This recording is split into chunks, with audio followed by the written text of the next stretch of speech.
master bedroom of this particular house. What does it look like? So over here, you can see the answer. It is there's mainly two colors. It is a light cream color.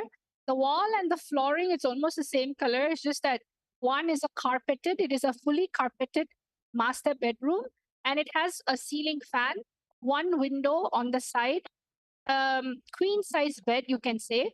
And there is a cable TV. There's also a stand fan. There's a simple brown color cupboard on the side. One is on the side of actually, two is on is it two? Yes, two of the wooden drawers are on the side. And there's one vanity area, which is also completely dark wooden. So it's a very simple bedroom, the master bedroom. It doesn't have much things overcrowding it. So congratulations to whoever saw these things in the living room. You have experienced the space of oneness where your third eye is functioning without any conditioning, that it can just see whatever it can see just through the space of oneness, connecting to Paramashiva, Guru, in oneness. So I would like to thank all of you for participating in today's power manifestation session. And as usual, we're going to be offering our gratitude to Swamiji's feet with a Purna mantra. Om Purnamadav Purnamidam Purnat Purnamudachyate Purnasya Purnamadaya Purnamevavashishyate Om Shanti Shanti Shanti Hari Om Tat Sat Sarvam Bhagavad Shri Nithyananda Paramashiva Namastu Om Nithyanandam everyone, and as usual, we'll see you again tomorrow for the next power manifestation session. Thank you. Nithyanandam.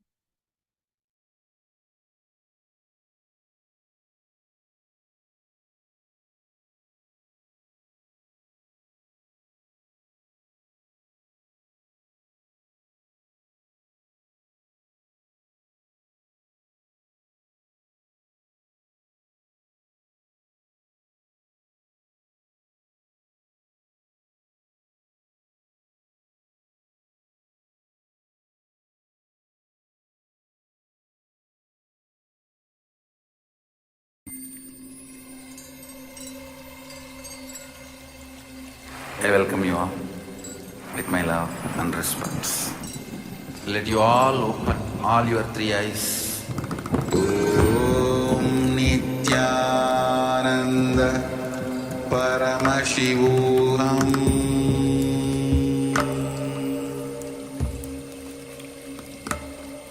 Om Nithyananda Paramashivoham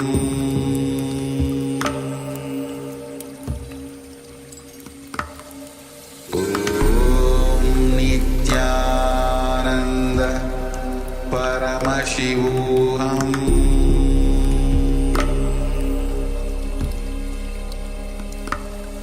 Om Nithyananda Paramashivoham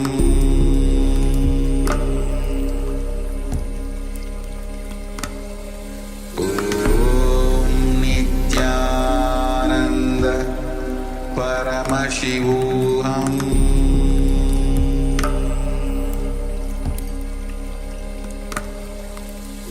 Om Nithyananda Paramashivoham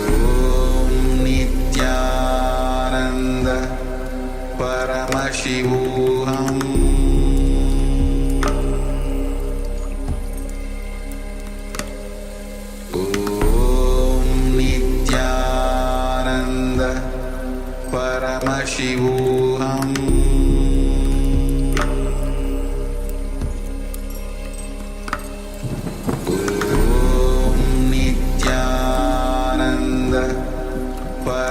Paramashivoham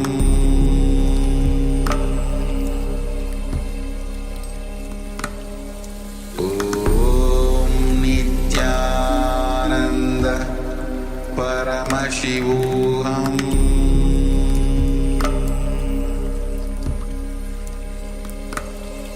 Om Nithyananda Paramashivoham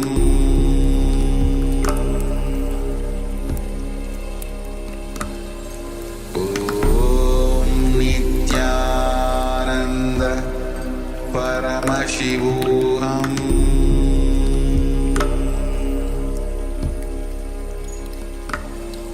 Om Nithyananda Paramashivoham Paramashivoham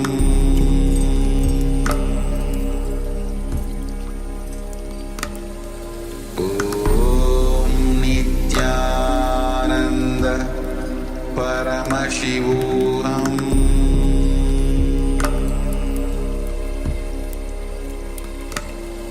Om Nithyananda Paramashivoham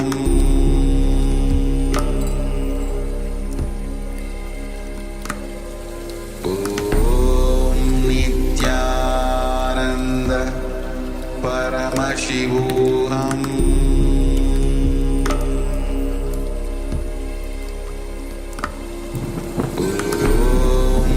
Nithyananda Paramashivoham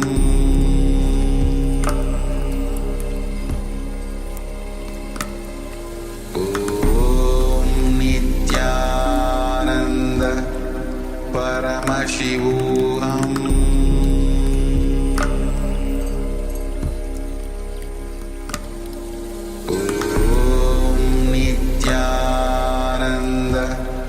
Paramashivoham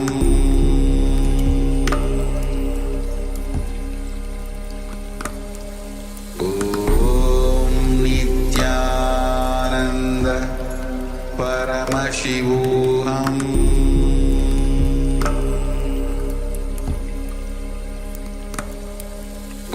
Om Nithyananda Paramashivoham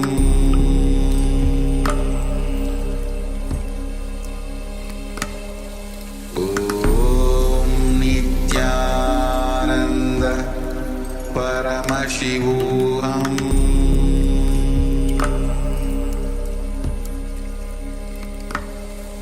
Om Nithyananda Paramashivoham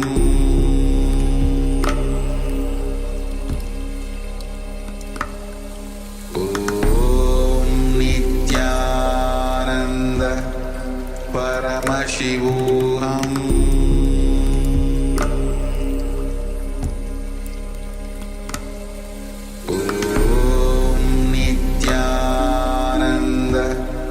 Paramashivoham Om Nithyananda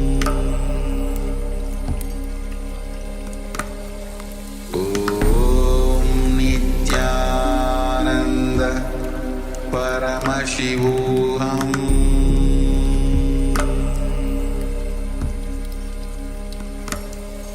Om Nithyananda Paramashivoham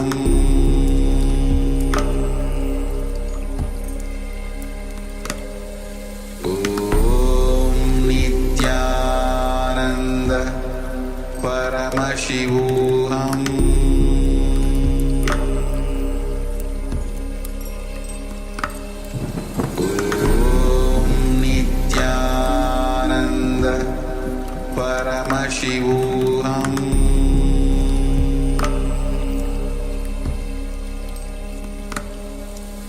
Om Nithyananda Paramashivoham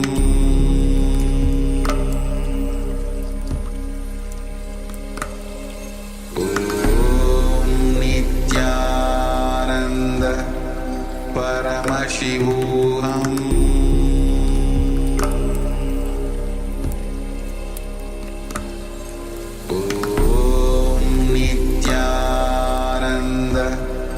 Paramashivoham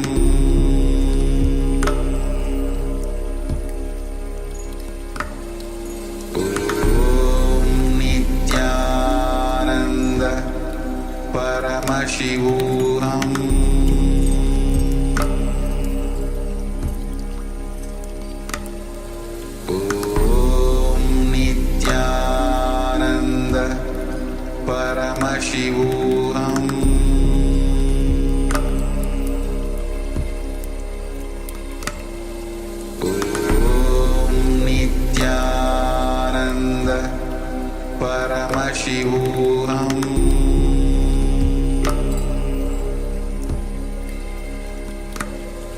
Om Nithyananda Paramashivoham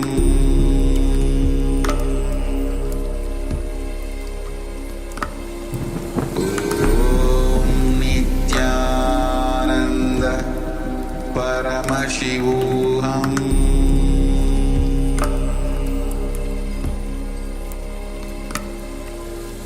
Om Nithyananda Paramashivoham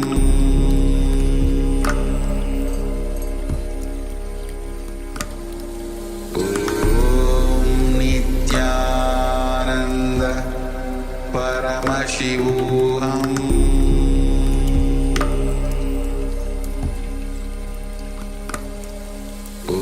Om Nithyananda Paramashivoham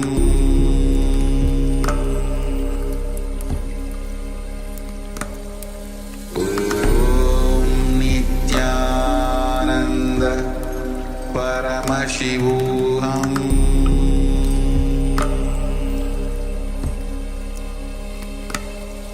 Om Nithyananda Paramashivoham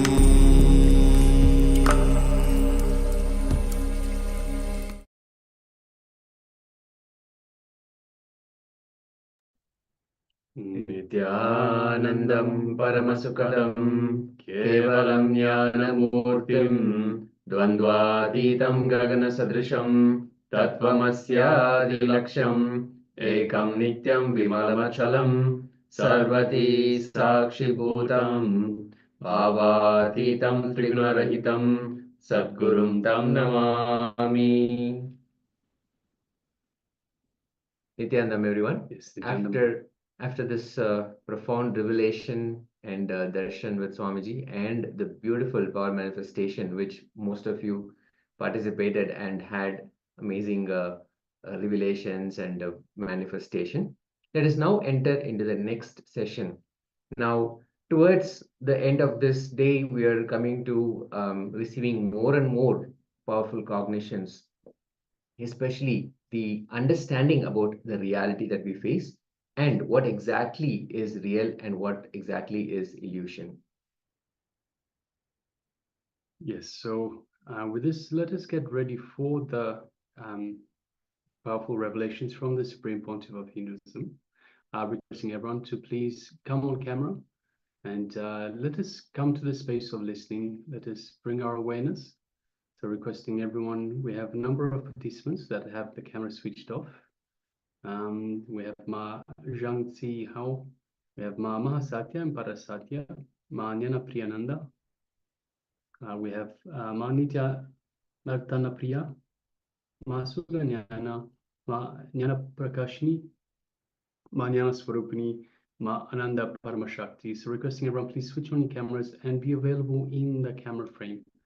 Also requesting Ma Nithyananda and also Jeremy Maxfield Aya and Wen Chi Tsing Aya, requesting everyone please come into the camera frame and be available for this program, for this segment, as the Supreme Pontiff of Hinduism is about to reveal the powerful cognitions, the powerful truths about what is real, what is illusions, reality and illusion. So let us begin.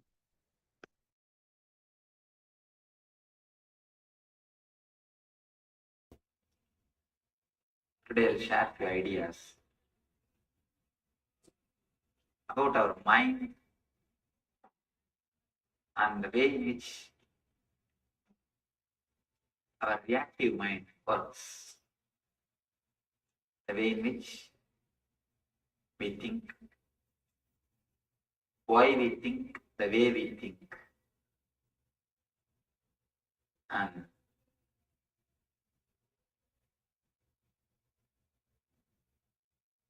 one technique, a simple technique to make our thinking much better than what it is now.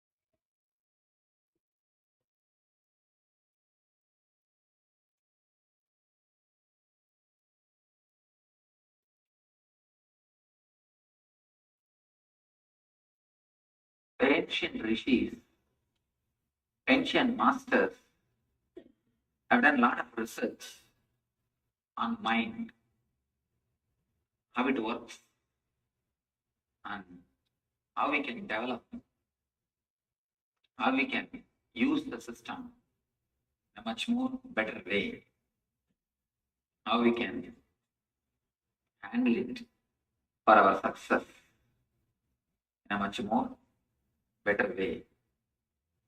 They have discovered a lot of techniques and methods to use the power to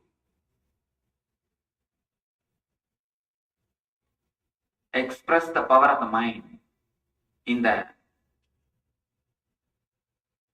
outer world, and how to create that energy, how to create that power in the outer world. First thing, again and again, the rishis emphasize, what will present 2-3 truths to you, then you will analyze those truths with our question answers. Then we'll go for a technique to make that truth into practical reality. First, I'll present few truths, few researches. Then we'll analyze it with the question answer. Then we'll go for a practical technique to make it as a reality. I was mentioning you that ancient masters are inner scientists. Scientist means a person who discovers something new and creates a formula to reproduce the same thing in the outer world. Master is a person who discovers something in the inner world, something new in the inner world, and creates a formula to reproduce the same experience in others. The scientist and master both are living the same way of life. Only one difference. The scientist is expressing himself in the outer world. Master is expressing himself in the inner world. I'll try to present few truths discovered by them. Then we'll analyze them with our question answers. Then we'll go for some practical technique to experience that great truths expressed by the masters. First thing,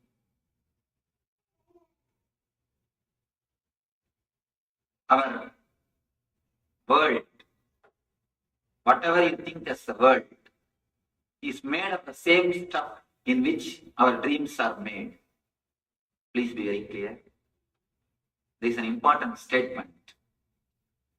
The world which you see is made of the same stuff in which your dreams are made. This statement, if you understand,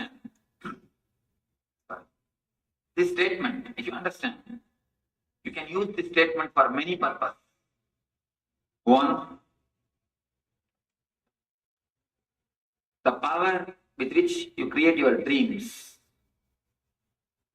If you know how to create it, with that same power, your dreams can express in the real world, because your dreams are the potential energy, or your dreams are the real energy out of which the whole world is created.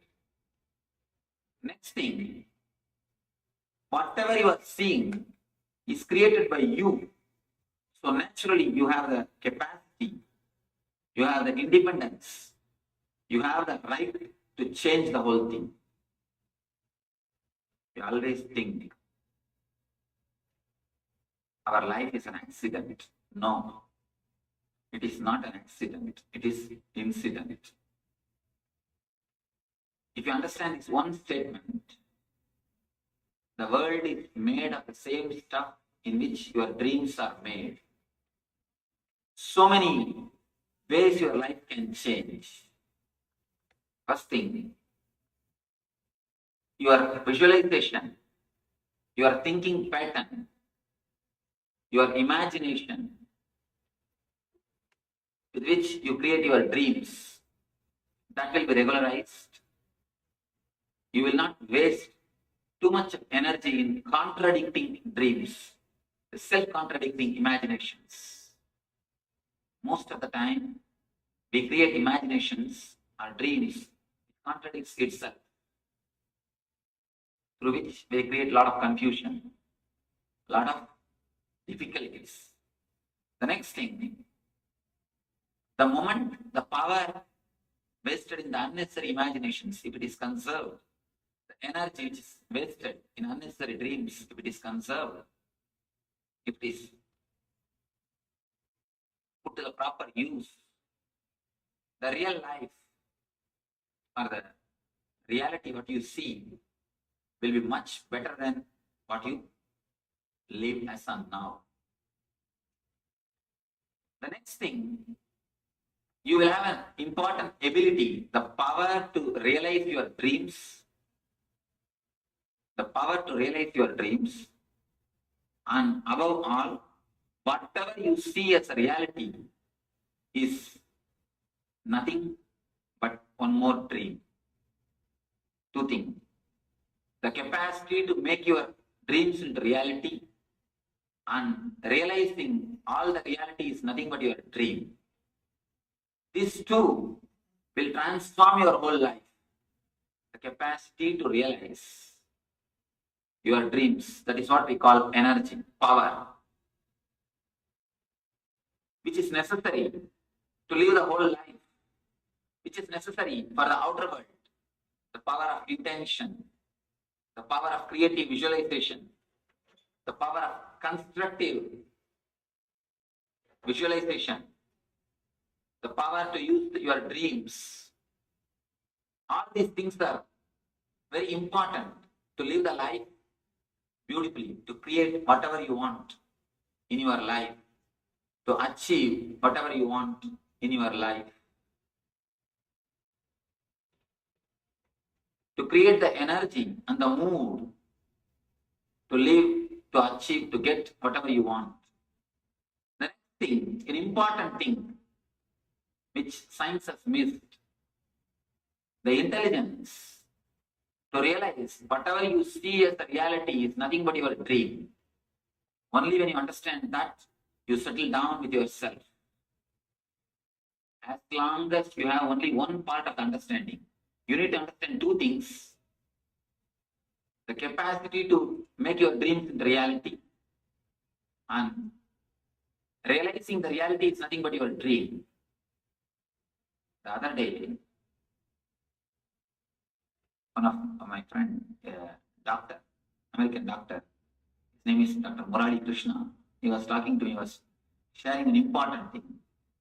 When I was speaking about the same concept, he told me, Swamiji, in our brain we have something called D spot, where the pleasure chemicals, the dopamine is created. That pleasure chemicals can be activated just by imagination. You can activate and make the chemical happen in your brain just by imagination. You don't even need whatever we think as reality. I was telling them, that is what the Rishis say. Whatever you experience in the name of reality, if you go a little deep, you will understand it's only the higher level dream, not the reality. There are two things. One is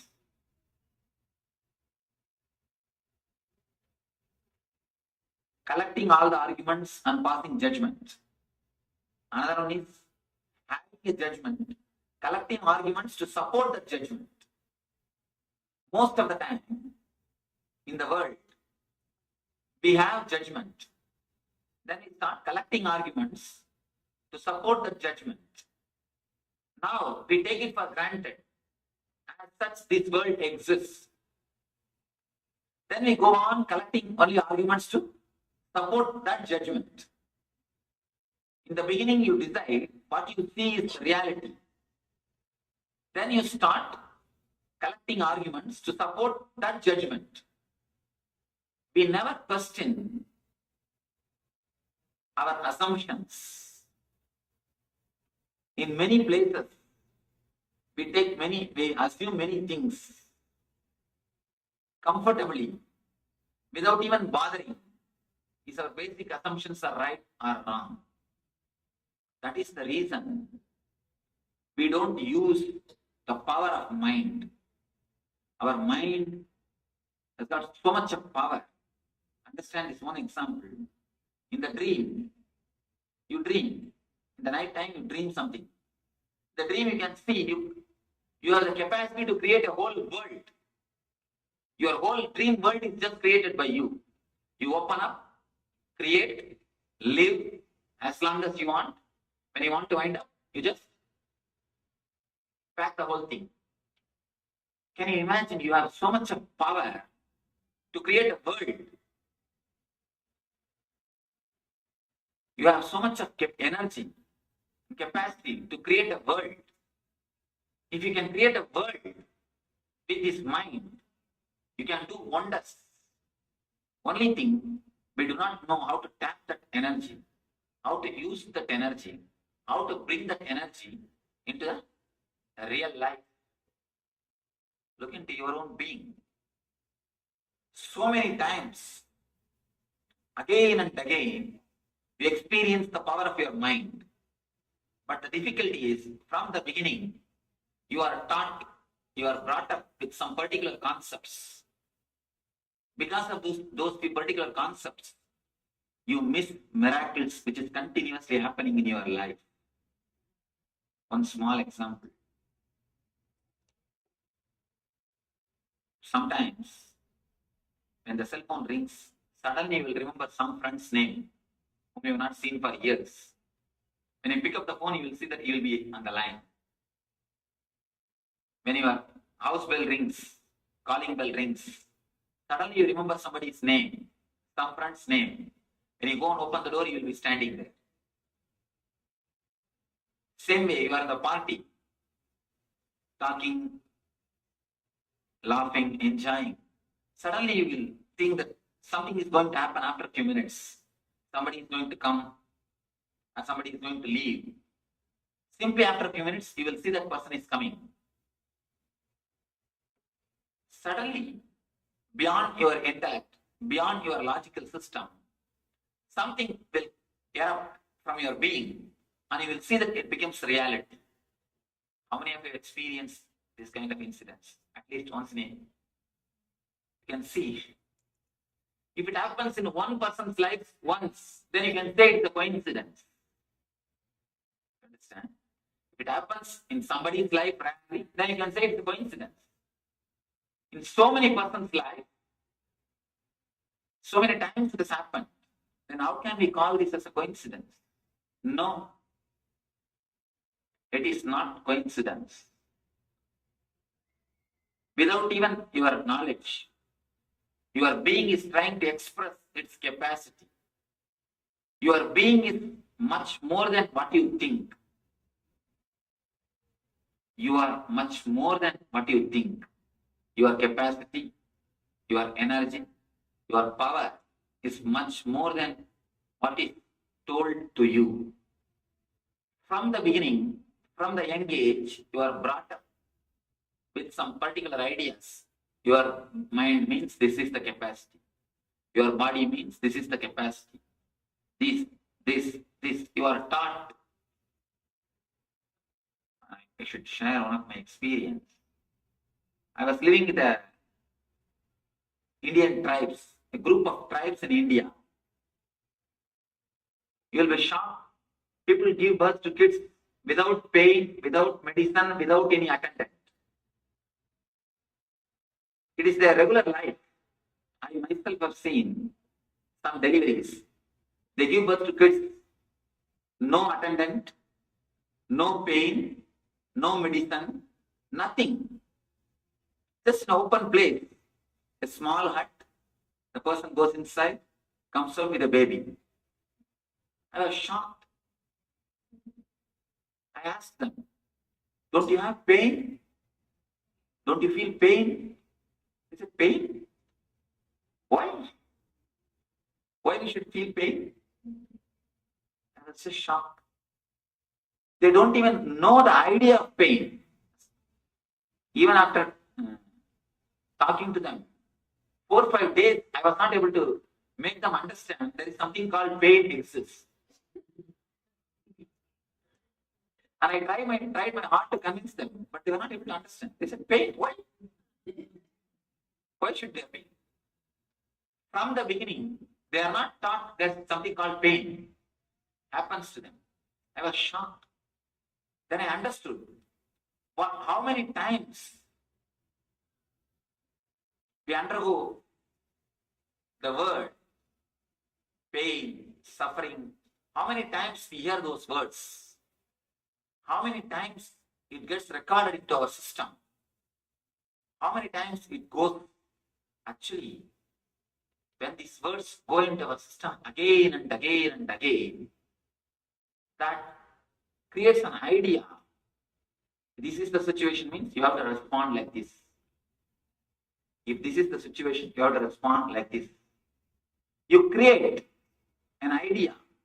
You create an image how you are supposed to respond, and you exactly do it in the same way. I was shocked. Then I studied some time with them and learned some of their techniques, how they respect life and how they respect women, how they respect their understandings, means the knowledge, the ancient masters' techniques, the techniques of the ancient masters. Then I tried to apply with the modern day people. Of course, we are successful in creating a beautiful system called painless delivery. Without pain, people are able to give birth to kids. We are successfully doing it. Actually, after this successfully, I understood there's only one zone, there's only one line. Then in how many ways we are creating unnecessary sufferings and unnecessary boundaries to ourselves by believing we are too small. And there are so many understandings which needs to be questioned. In so many ways, you need to analyze. As I was telling you, I come back to the first statement. The world is made of the same stuff in which your dreams are made. As of now, much of our dreams are just waste. The daydream or night dream. Night dream is not under your control. Again, daydream is also not totally under your control. The track is under your control, but the moment you fall in track, you are just lost. Only the starting point is under your control. In the night dream, neither the starting point nor the dream is under your control. The whole thing goes on in its own way. But the daydream, the starting point is under your control. You can choose whether you want to think about this subject or that subject. If you hit some point about which you don't want to think, you come back and you change the track. You can understand, even in the daytime when you are sitting and lost in some thinking, suddenly you wake up. I should not think about that. If you remember somebody, some person, some situation about which you are not happy, you come back. You think, oh, let me think something else. You change the track. The daydreaming, only the major points are under your control. In the night dreaming, nothing is under your control. We waste too much of energy, too much of our power, what we call Shakti. In Sanskrit, we call Shakti. Too much of our power and energy is just wasted in the dreams which is not directed. Now they are coming up, even in the West, it is getting popular. Harvesting the power of your dreams. You can use the power of dreams the night time, especially in the night time, before going to the sleep. You just contemplate on some problem which you wanted to find solution and just fall asleep. I assure morning you will have the solution. For sure you will have the solution. All you need to do is just trust your mind. The mind will naturally have the power to solve the trouble also. It is our mind which creates all the problems. And naturally it has got power to solve the problems also. When it can create, can't it solve? It can solve. All you need to do is just trust you can do. Next, contemplate on that problem before going to the sleep. Because before you fall asleep, whatever you think will directly go into your unconscious. And it will be processed all night. It will be processed all night. Early morning, you will see that you will have the clarity. We don't know the power of the dreams. The dreams are so powerful. Many times you come upon the dreams which can give you the guidance, help about your future. We don't recognize. People ask me, Swamiji, how to find out which dream is a guiding dream or which is just a vague dream. Please tell me. This is the technique. This is the scale. Morning when you wake up, when you remember your dream, if you can remember it vividly in color, multicolor, if you can remember it vividly in multicolor, and try to bring back that same smell which you experienced in the dream. Try to bring that same smell back to your mind. If you can feel that smell and see vividly in multicolors, be very clear, it is the guidance for you. It is the message for you from your being. When you get up from your dream, when you get up from your sleep, if you try to remember and you are not able to remember it so vividly, you can't bring it in the 4 color. It is only 2 color, black and white. Then be very clear, it is just out of your fear and greed. There is no message in that dream. Anything related to your fear and greed will be just black and white. Anything related to your being, intelligence, will be very vivid and solid, sharp. Even in this world, not only in that world, even in this world. If you look your life a little deeper, anything related to your intelligence means the way in which you are supposed to live.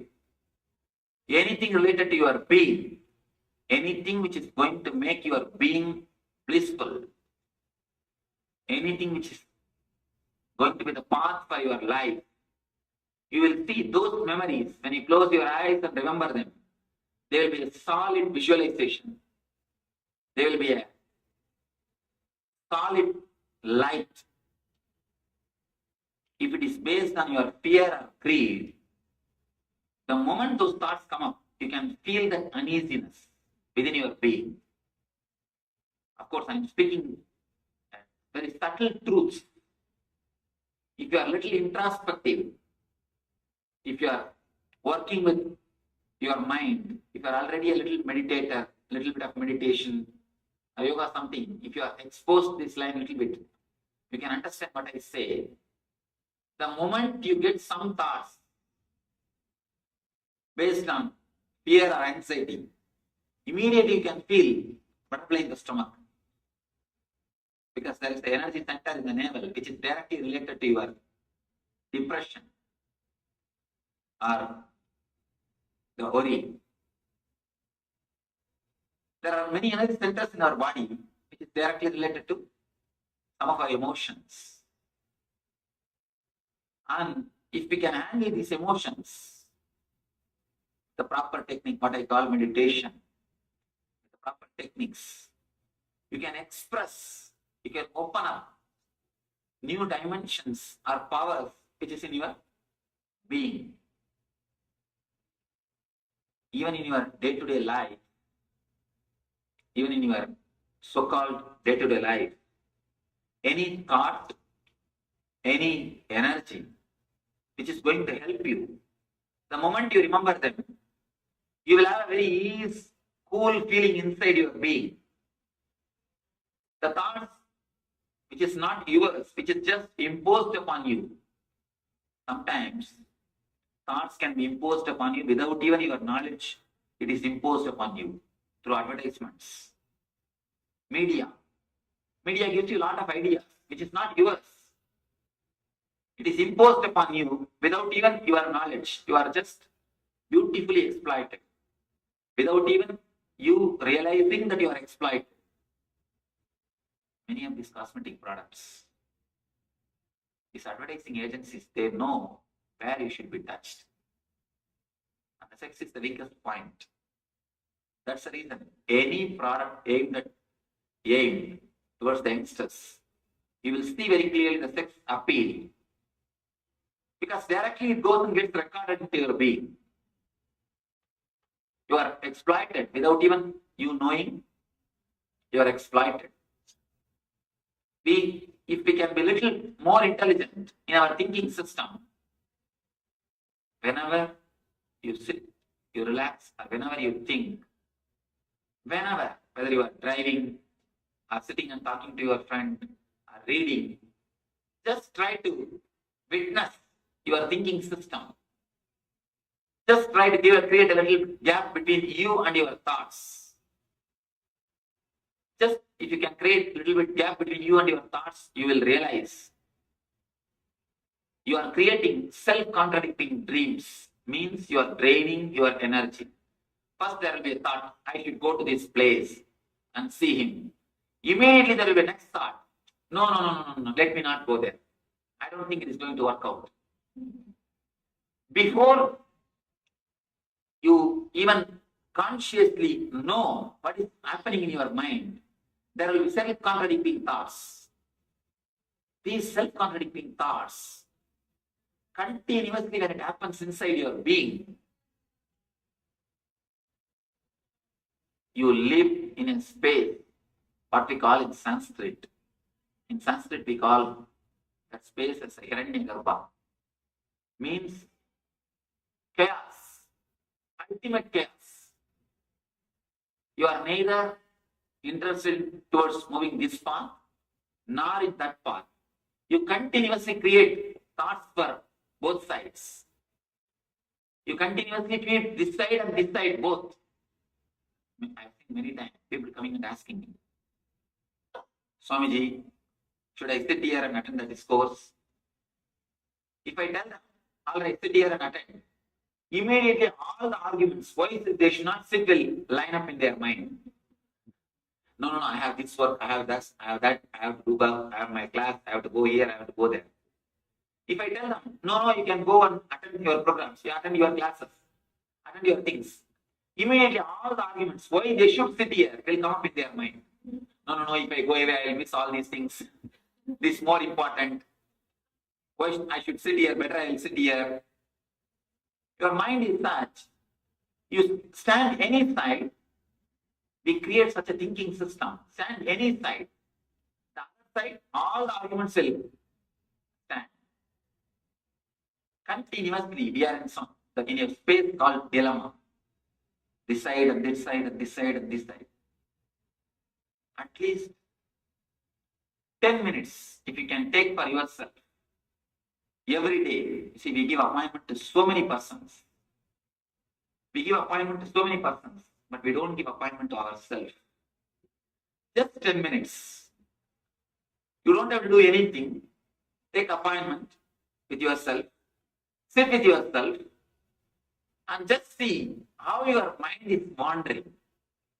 Please don't try to control. Meditation has nothing to do with controlling. Meditation has nothing to do with controlling. Just see how you watch the TV. Just like that, see. Create a small gap between you and your thinking system.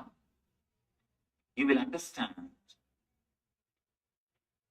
You will understand the reality, or whatever you think as reality, is nothing but it is just made of your dreams. Above all, you will understand what I say by the word self-contradicting dreams. Without even your knowledge, you are continuously hurting yourself. You are continuously hurting yourself without even you being aware of it. See, all our suffering, we should understand one thing. In the East, we believe even accidents are your creation. Even accidents are invited by you. I was shocked actually when I first read this. I thought, how can accidents be created by us? Surely nobody wants accidents. How can that be true? How can we create accidents? And why anybody will try to create accident in their life? But slowly, when I started meditating, when I started analyzing how minds work, then I realized the great truths. Even accidents are our creation. I tell you, there are few truths which is beyond logic, which cannot be shared logically, but which can be realized by meditation. For example, one guy he's a born blind. He went to a doctor and asked, "Doctor, can you help me and give me vision?" Doctor said, "Surely, I'll do some surgery. Then you'll have your eyes back. You'll be able to walk without your stick." That blind person asked, "Doctor, I understand you will do surgery. I understand I'll have my vision. But I don't understand. How can I walk without stick?" Doctor said, "If you have your eyes, you don't need stick, you can walk." He started arguing, No. Eyes are different and walking with stick is different. Because he was using the stick because he was using the stick all his life. Slowly he started thinking, stick is a basic necessity for his walking. He forgot he's using the stick because he doesn't have eyes. He can't see. This person can't be convinced. You can't intellectually make him understand. You can't make him realize intellectually he can walk without stick. Only if he gets his eyes. Only then he can understand. Yes, I can walk without sticks. Same way, I can walk without stick. He will realize only when he gets his eyes. Same way, only when you create a little bit of gap between you and your thinking. If you can witness your thinking, you will understand. We are continuously creating self-contradicting words, self-contradicting visualizations, self-contradicting dreams in our life. Because of this, we create accidents. We waste, not only apart from accidents, we waste much of our energy. It's like in our meditation camps, I do a small game, small play. I give a topic to one person. He is supposed to create arguments for both sides. It's like a debate. Same person will be creating argument for this side and that side. Two chairs will be put. In one chair, he has to sit and speak all the arguments supporting. And in the other chair, he has to sit and speak all the arguments opposite side arguments. It's a very simple game. You can try in your house. You will understand. This is what we are continuously doing in our life. You sit in the chair and speak for this chair. And you go and sit in that chair, you speak for that chair. continuously inside our mind. You create a little bit of distance, you will understand. Continuously, we are creating self-contradicting visualizations. And your visualizations, your dreams are so powerful, it directly impacts the outer world. Straight away, it creates an impact on the outer world.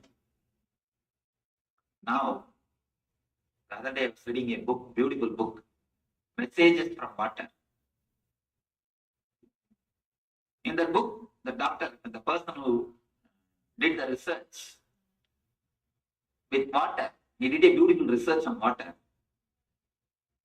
And I think he's done a big service to the Western logical mind by proving the power of thought, by proving what happens in the outer world because of your thoughts. What happens, what can be done by your thoughts. He says he took a glass of water and he just sat in front of that water and started chanting, started repeating the word love, peace, love, peace, love, peace. After 15 minutes, he looks at that water through crystal and microscope and he photographs that, how it looks. And he takes another glass of water. He uses the same words, anger, violence, all those words. Then he sees that glass of water through crystal. Then he takes photograph. If you see those photographs, you will be shocked. The photographs of the love and water is so peaceful, beautiful, so clear. You feel like seeing it. The photograph of anger and violence, even by seeing that photograph, you feel like turning the next page. And you'll be shocked. And you've done a little more research. How the water responds to our thoughts. Finally, he says, water simply changes its whole quality based on your thoughts. And one more important thing which you should know, 80% of our body, 80% of our being is filled with water. So your thoughts are directly playing major role. Your dreams are playing a major role in creating your real world.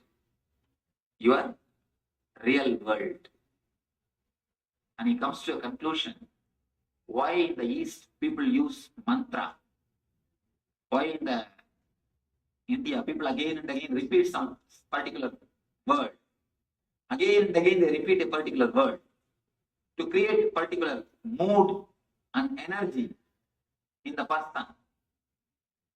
Actually, when I read that book, I understood really what happens when a person repeats some word. The power of word, power of your thinking, power of your visualization, power of your dreams. You can't imagine the power of your imagination. You can't imagine the power of your imagination. We have so much of power, so much of energy with our imagination, with our visualization. Not only we don't use it, we are misusing it. Any energy unguided will naturally become misguided. Either it should be guided or it will become misguided. All misguided energy is going to be dangerous for our being. It is going to be dangerous. We continuously create self-contradicting visualizations. One thing, understand is only one thing. At least 10 to 15 minutes, give a gap. Take 10 to 15 minutes per day. Sit with yourself and create a gap between you and your thinking. Just see how your thinking is moving from this side to that side. What you are doing. Or you can do one more exercise. Take a tape recorder and just speak out whatever is coming without logically analyzing, suppressing, just speak out. Then play the tape recorder and transcribe it. Then try to read. If you read, you will understand how big lunatic asylum we are running inside our mind. It's a big asylum we are running. Self-contradicting thoughts, self-contradicting visualizations, self-contradicting imaginations. If we create a small gap, that is enough. Automatically, your visualization will be brought in a line. It will be put in a track. You will be in a clear path.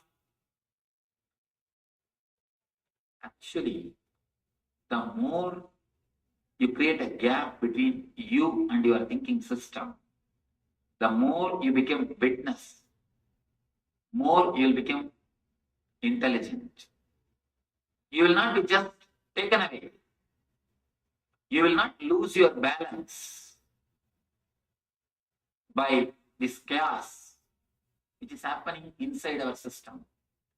As of now, all our decisions are done only in the reactive mood, not with a clarity. Continuously, some information comes to your being, you process. When you process in such high speed, you just miss the information and miss it. Many times we miss the whole thing, come out with some other solution, that's all. The information which comes inside is something else. The decision which goes out is something else. Because too much of information are processed. You process too much of information in a very short time. You don't create gap between you and your thinking. Once in a while, at least 10-15 minutes, sit and witness your thoughts, how it moves, how you are thinking, how things are happening.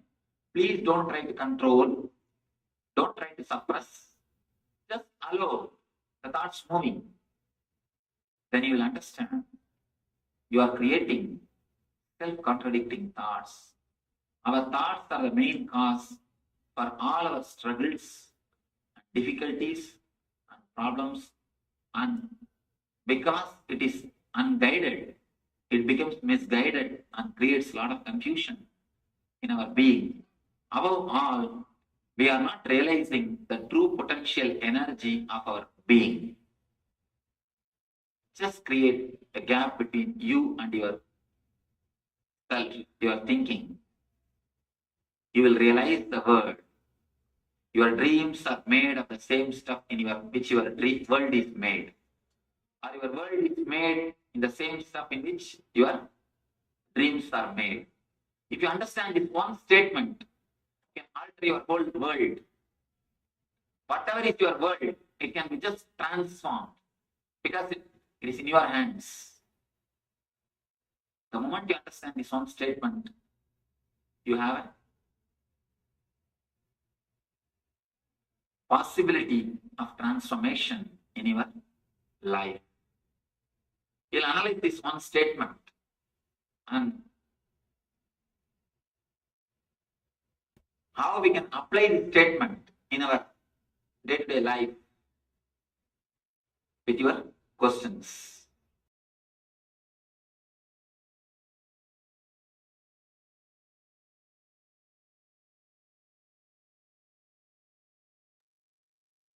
Yes, welcome back. So wonderful revelations there from the Supreme Pontiff of Hinduism on reality and dream, and understanding that we have, when we are dreaming, we realize that we are having a dream and that we can wake up to reality. Similarly, when we reach enlightenment, we realize that this life, this Maya, has also been just another dream. So now let us move on to the next segment. If you have any questions about this but what the Supreme Pontiff of Hinduism has revealed in these revelations, please do let us know. You can let us know in the chat box. Otherwise, let us move on to the next revelation. Yes. So now we are going to listen to one of the often repeated verses. Swamiji has reminded of this truth multiple times. Yat bhavam tat bhavati, which translates to what we meditate upon, we become that. The bhava or the form that we take both internally and externally is what we always manifest. It's a beautiful satsang and a very powerful discourse on how the reality that we face is actually the one that we choose to create. It's one of the phenomenal revelations by Swamiji. So now let us come back to the space of listening as we tune in to Swamiji's revelations.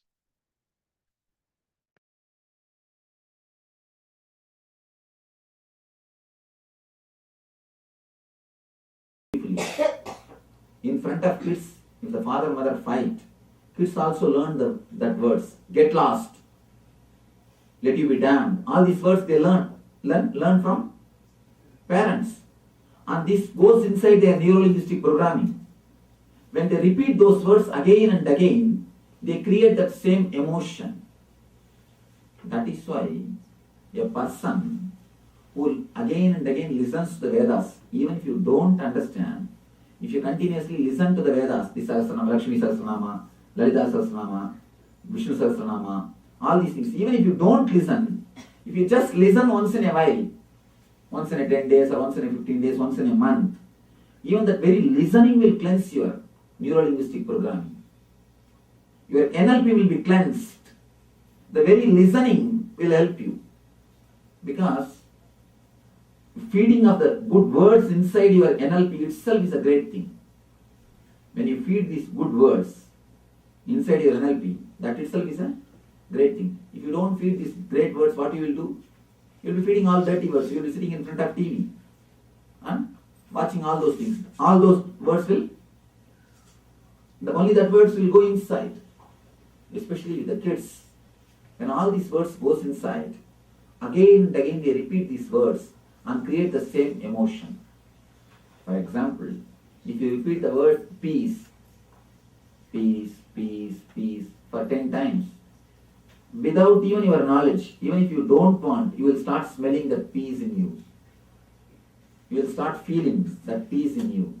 You will start feeling that silence in you. Just very remembrance of that word will start creating that emotion in you. So if you again and again repeat that word depression, depression, depression, disease, what will happen? You start creating that. That's why I always tell doctors should meditate. Otherwise, simply they will fall sick. Because they are again and again handling the passions. Again and again those same words are going into their head. It's like every day, you see, when you come back from your clinic, you wash your hands. The same way, you should wash your head. It's just like washing your head. Otherwise, those same words are continuously ringing in your head. And I've seen some doctors, even in the dream, they utter these same words. They get attached with some patients. And they will be continuously repeating some patient's name, some disease name. Even in the dreams, they will be uttering all these words. What will happen to you? Naturally, you are contemplating on sickness.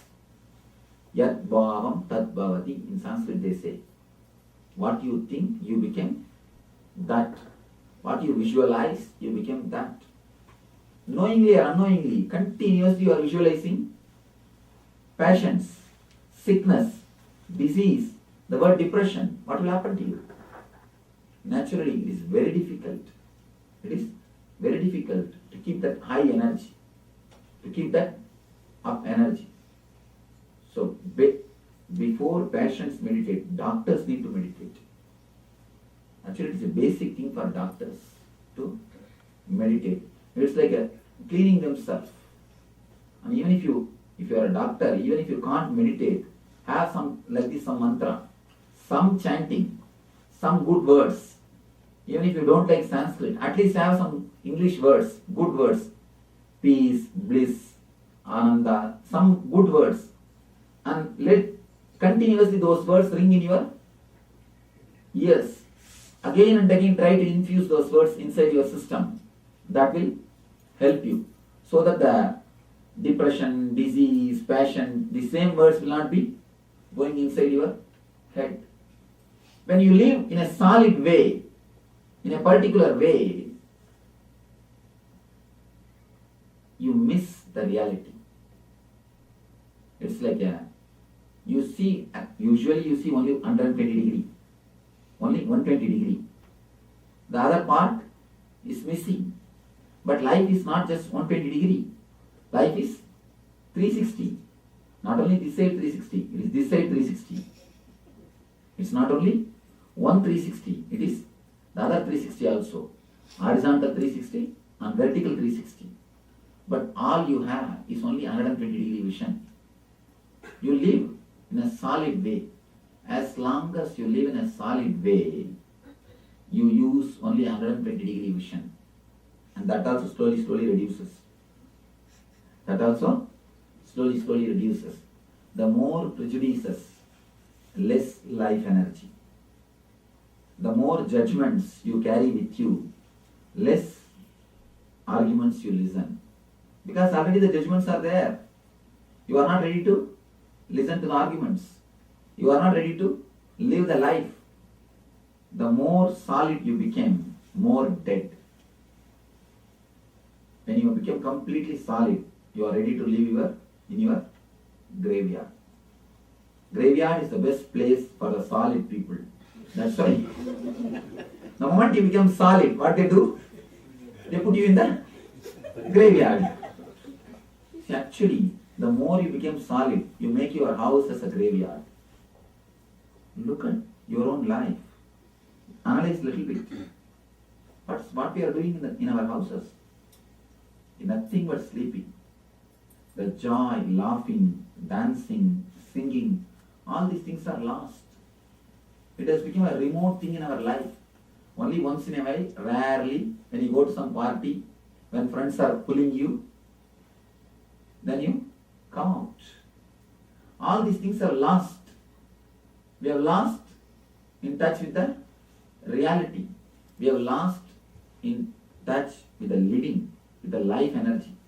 All we do is we see the birds in the cinema and TV, that's all. The life, even the laughter is missing. Even the laughing is missing. If you laugh loudly, people start asking, what happened to you? Actually, if you are morose, sad, depressed, people feel, okay, all right. You are all right, you are okay. Nobody questions you. Anybody questions you? If you are very silent, depressed, nobody questions you. They say, all right, you are right way. But if you are laughing loudly, if you are giggling, they ask, what happened to you? Why are you laughing? What is there? That became, are you okay?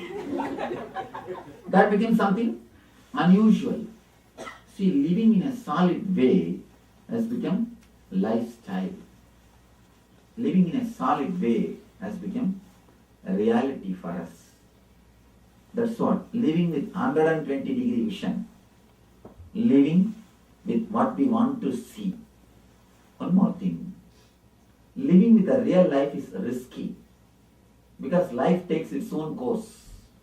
New persons, new situation, new decisions, new understanding. Even the same old person will become suddenly new. He may become suddenly intelligent. But we are not ready to accept that he has become intelligent. We are never ready to accept that somebody has become intelligent. Somebody has changed. I have always seen people, when they are married, 6 to 10 months, they will live together. By that time, they will create an idea about each other. The moment they create an idea about each other, they stop living with each other. They live only with that idea. Whatever he does, she will look only through that glass. And whatever she does, he will look only through that glass. Not only with husband or wife, with kids, with relations, with situations, with workers, with anything. We don't believe, we are not ready to trust that somebody can become intelligent. Leave about others. Even with you, you are not ready to trust yourself. You are not ready to trust yourself that you learn from your experiences. You again and again keep your low self-esteem. Again and again you underjudge. You don't judge yourself properly. Why? Because you don't trust, you also grow. Again and again you think, you weigh, you come to a conclusion about yourself only based on the weakest link in a chain. The strength of the chain is judged. How it is judged? Based on the strength of the weakest link.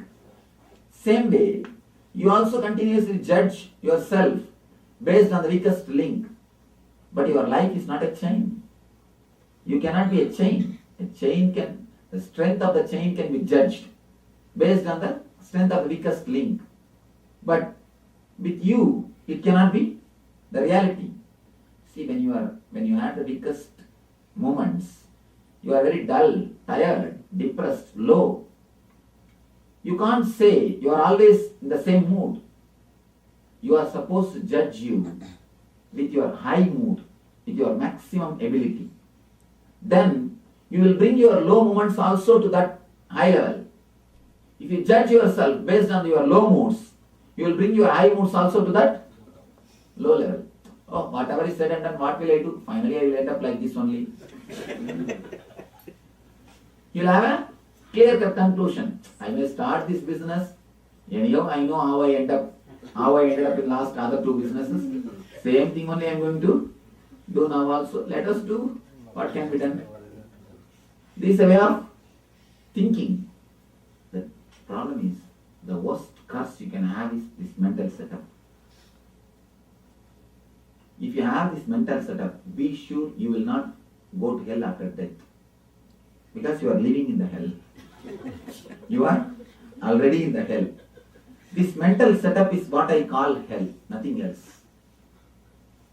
The mental setup of seeing what you want, or living with your idea, living with your prejudice, living with your judgment about yourself, about others, about situation, about society.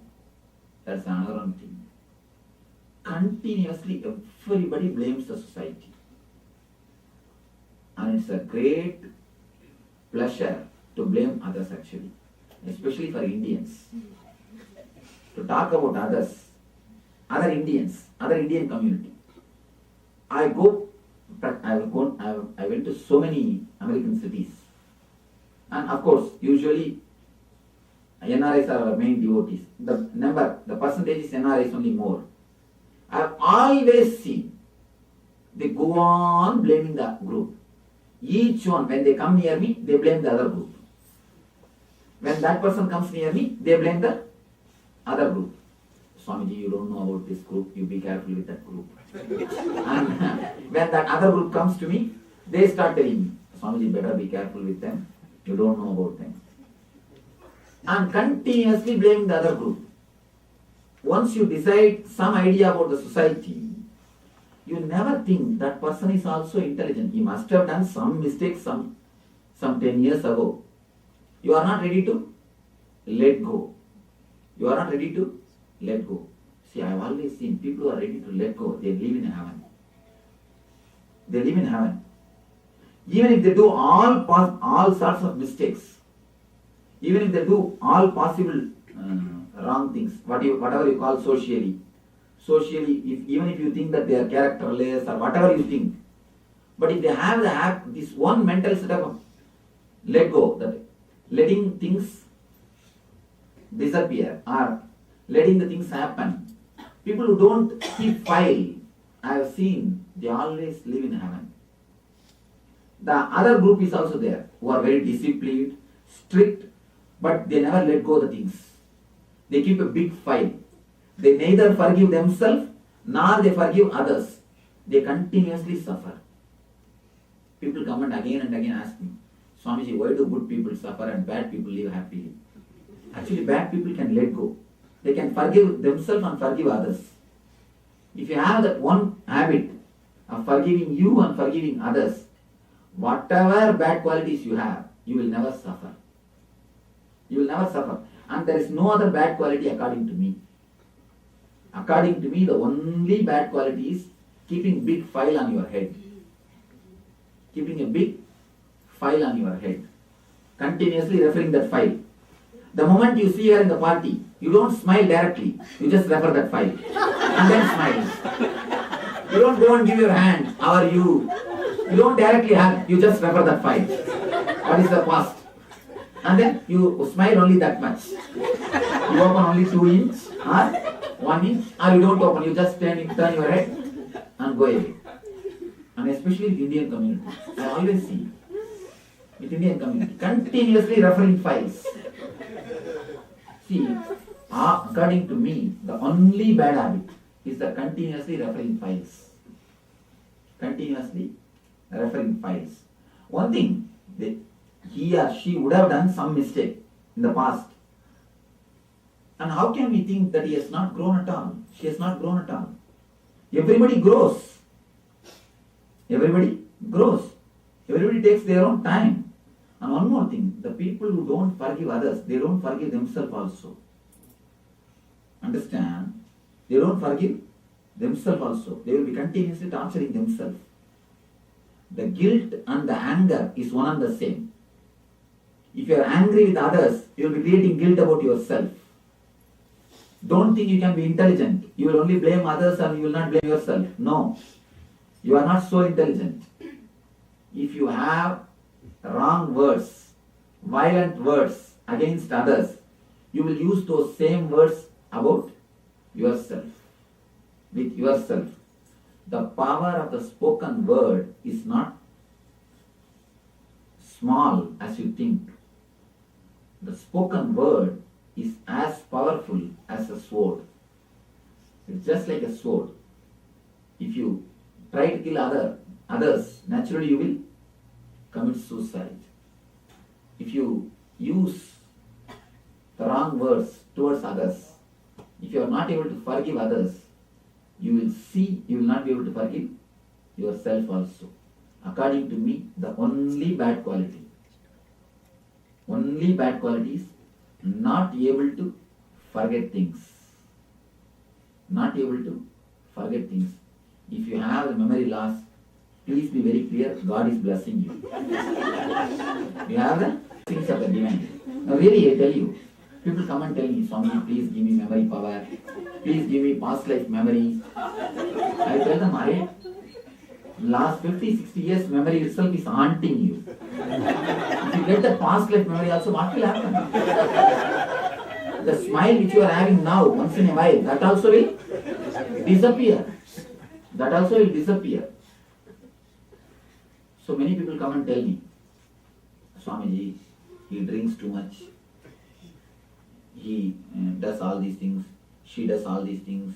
He does this type of mistakes. And she does this type of mistakes. And people come and complain to me. I tell them, you see, even if they do all those things, they are very happy. But even if you don't do, thinking all those things, you are unhappy. Thinking all those things, you are unhappy. Then how can you call yourself as a good person? They come and tell me, she does all these things, he does all these things, they are all happy, but I am not happy, I am a good person, I don't do anything. You may not do anything, but you are continuously thinking. So according to me, the people who have got that idea of easygoing, even if they don't have the so-called morality, they live happily. According to me, the only morality, the greatest morality is forgiving and forgetting. Forgiving and forgetting. If you can do that one simple thing, that's what there's a beautiful Sufi saying, who is God and who is man? If you do 100 mistakes and do only one good thing, God will remember that one good thing. If you do 100 good things and only one mistake, man will remember only that one mistake. The person who remembers only one good thing is God. The person who remembers the only one bad thing is man. And I have always seen people are not ready to let go. They have prejudice about the society. And when they meet in the parties, the moment they see some particular person, they will decide, I think she is going to talk about me only. He is going to talk about me only. She is going to tell something about me only. From a distance itself, you stand and watch. Even if he or she never bothers you, you will be continuously waiting. When you can catch them, when you can tell something. If they simply turn towards you once or twice and they talk something else also, what you do? Immediately you go to that person and ask, what did she tell about me? What did he tell about me? And you have spies also to give material, to give information. Now actually this all I am telling, these all are the major hindrances for your cognitive shift. And people come and ask me again and again, Swamiji, please tell us something to get enlightened. Please tell us something to get spiritual life. And they expect me to give some technique, like close your eyes and sit and chant Om 10 times, or do Mahamantra. See, doing just 10 minutes, 20 minutes, will not do anything. That is not going to do much. 24 hours how you live, that only is going to play a major role. I have always seen people doing 5 hours, 6 hours they will spend in meditation, bhajan, kirtan and everything. The moment they come judging, even in the parties you will not be happy. You will be bothering about who is talking about me, who is commenting about me, what they are saying about, what they are thinking. Let me go and analyze. Even if you don't get the material directly, you will have 2, 3 spies. You please come and tell me what they said. You please go and talk to her and just find out what she feels about me. And we go on collecting material. The prejudiced way of living, having a judgment about society, about yourself, about situations, about persons, about places, even about places. Understand one more thing about places. You have an idea. If you go to beach, you will relax. If you go to office, you will be in tension. You have a clear-cut idea. Even if there is no tension, the moment you enter into your office and go to your table, you start shouting, hey, bring this, bring that, what happened to this, what happened to that. And you start rolling the things.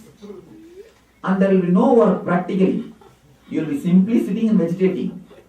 But you start shouting because our prejudice. Office means I should be stressed. I should be in tension. Only then you feel like that your work, your job. You have a prejudice about everything, about every place. Prejudice about the places, that also makes you solid. That also makes you solid, rigid. Living in the rigid way is what I call living as you want. Living in a simple way, innocent way is what I call living as it is. If you can shift from as you want to as it is, the cognitive shift has happened in you.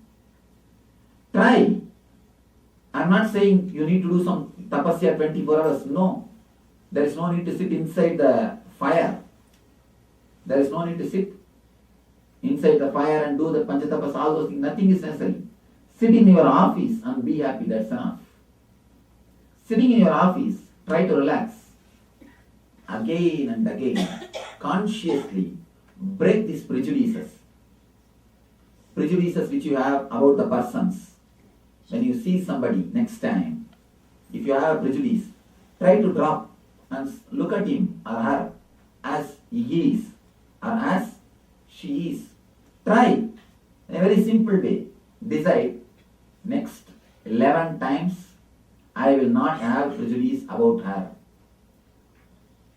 I will not look at him with my prejudice for next 11 times. I am not saying you need to do throughout your life. Just try for 11 times. Then you will understand how big freedom to live without prejudice. About any place, decide for next 11 days, I will not be prejudiced about my office. For next 11 days, because in 11 days, your mental setup changes. In every 11 days, you undergo a cognitive shift.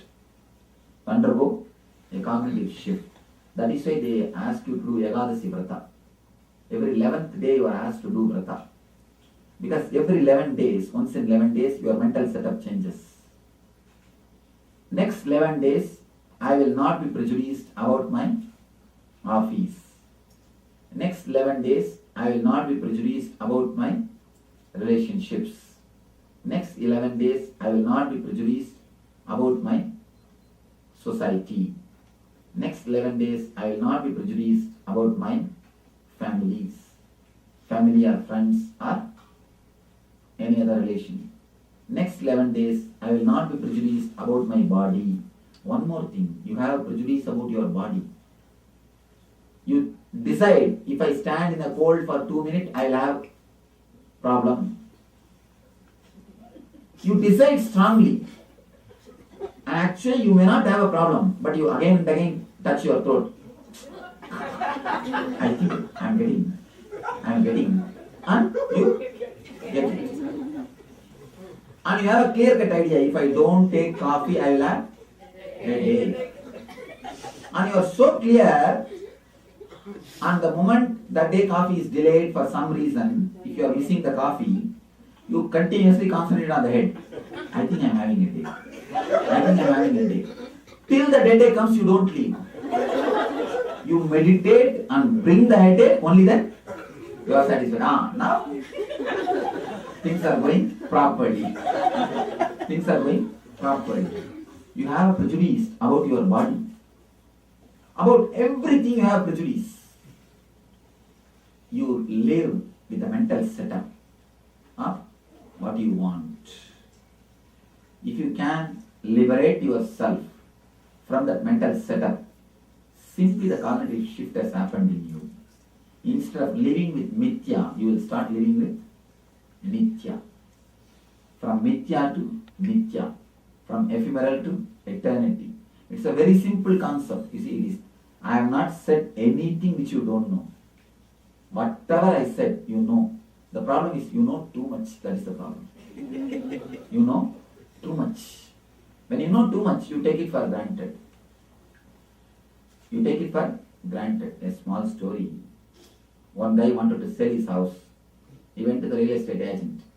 Told him, please sell my house. And after a week, suddenly he ran to that same real estate agent and told, no, I don't want to sell my house. Please withdraw the advertisement. The agent asked, why, what happened? I already publicized in the house, in the newspaper about your house. Why suddenly you changed your mind? This guy said, only after reading your advertisement about my house in the newspaper, I understood my house is exactly as I wanted it to be. Exactly as I wanted it to be. Only then I understood the greatness of my house. Same way, you do so many things in your life. Just for next few days, drop what you know already and just try to live. Just for 11 days, try this simple experiment. Very playfully. Try very playfully. When you walk in your garden, you think that I know my whole garden. Drop that idea. And look at it in a fresh way, how a child looks. The child goes with all curiosity to school. How he or she looks. Same way, look at it. Whenever you remember, you don't even have to create guilt. What you will do? Oh, you will take a oath. Tomorrow onwards I will do this. And you will forget 2-3 times. When you forget 2-3 times, you decide, I cannot do all these things. This is not for me. Alright, better let us drop it. You drop. Don't even create that much of guilt. Don't even think you will be successful. Try in a very playful way. Think, how many times I am able to remember, that many times I will try. Whenever you remember, you try. With situations, with persons, with places, with relationships, what all judgments you have, try to drop and try to live it. Live with a new concept or without any prejudice. Surely in 11 days we will not die. Am I right? Is there anybody who says, no, 11 days if I drop all my prejudice, my business will go away, my life will go away, I will die? There's nobody. If it will go away within 11 days, then it is not worth of having. It's not worth having. Better let it be lost. So please be very clear. Surely nothing will be lost. You will only gain. You will only gain, nothing else. Just the other day I was seeing a beautiful interview about the reversing the aging process. One interview about this reversing the aging process. Wonderful Vedantic concepts explain of us. We all continuously live in time-bound awareness because of our prejudice, our mental setup, a rigid way of thinking. If you can work little bit on yourself, again and again, if you can break, it's like, you see, if you have 100 mental setup, even if you break 2, you are benefited. You are benefited. 2 is okay. That much of help you have.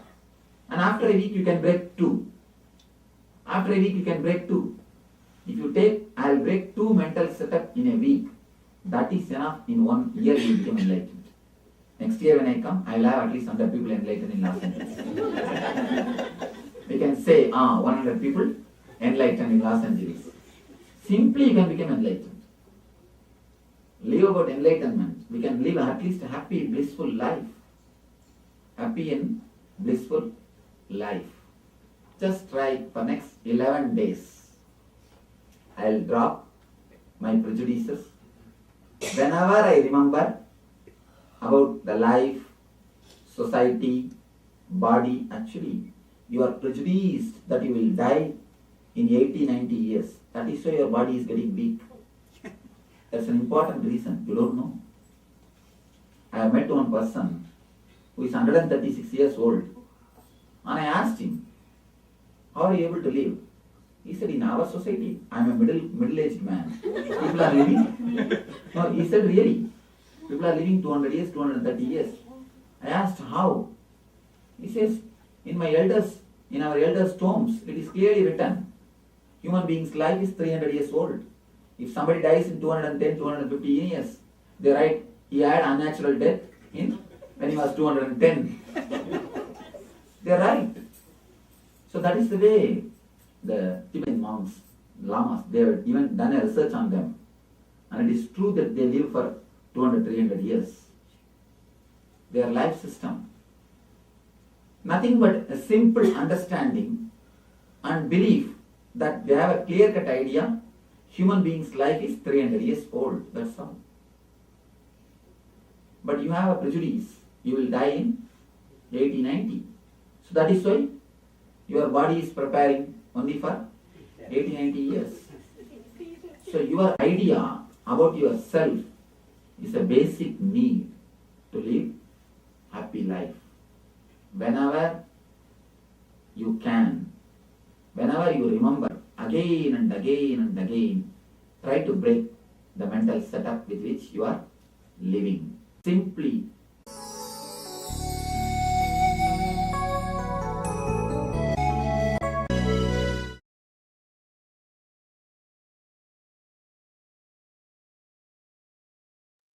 Yes, beautiful revelation. Yet again, a reminder that what we meditate upon becomes our reality. The thoughts, the words, the actions that we allow within our inner space and perform, they become our reality. And Swamiji says a beautiful word, ahara, which is normally interpreted as just the food that we consume, but also the ways that we consume information through our eyes, through our ears, all of this, and then we form ideas, and then we create a image that we have to live upon and meditate upon unconsciously. When we bring consciousness into this process, we can beautifully sculpt the reality that we want to create by meditating on a conscious image. So a beautiful reminder, a beautiful revelation from the Supreme Pontiff of Hinduism to end today's sessions. Yes, so indeed, a wonderful way to end the day, and we have come to the end of today. So unfortunately, this is the last segment for today. We thank every single one of you for being here with us. We thank you all for taking part, and it has been a pleasure taking care of every single one of you. And if you have any questions before we leave, please feel free to ask us in the chat box. Please make sure that you do join us early tomorrow, starting with the yoga. Yoga is a very important part of the program itself. It is the first part of the program, of the daily program. It is to align our bodies to the cosmic flow, to the cosmic energies. It is to get our body working in the way that it should be working in the first place. So requesting everyone, please make sure you don't miss the yoga, and join us tomorrow for another wonderful day of Paramashivoham Level 1. Yes, with that, we offer our deep gratitude to the Supreme Pontiff of Hinduism, Bhagavan Nithyananda Paramashivam, for revealing the cosmic truths and initiating us, and offering this platform for us to be able to practice and live those truths. Thank you so much, Ma, Mahasatya and Parasatya. Thank you for being with us. We'll now end with the Purna Mantra.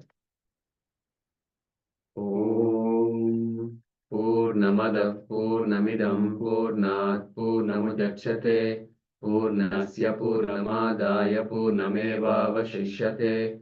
Om Shanti Shanti Shanti. Hari Om Tat Sat. Sarvam Bhagavat Shri Nithyananda Paramashiva Padukarpanamastu. Om Nithyanandam. Yes, Nithyanandam, everyone. See you all again tomorrow.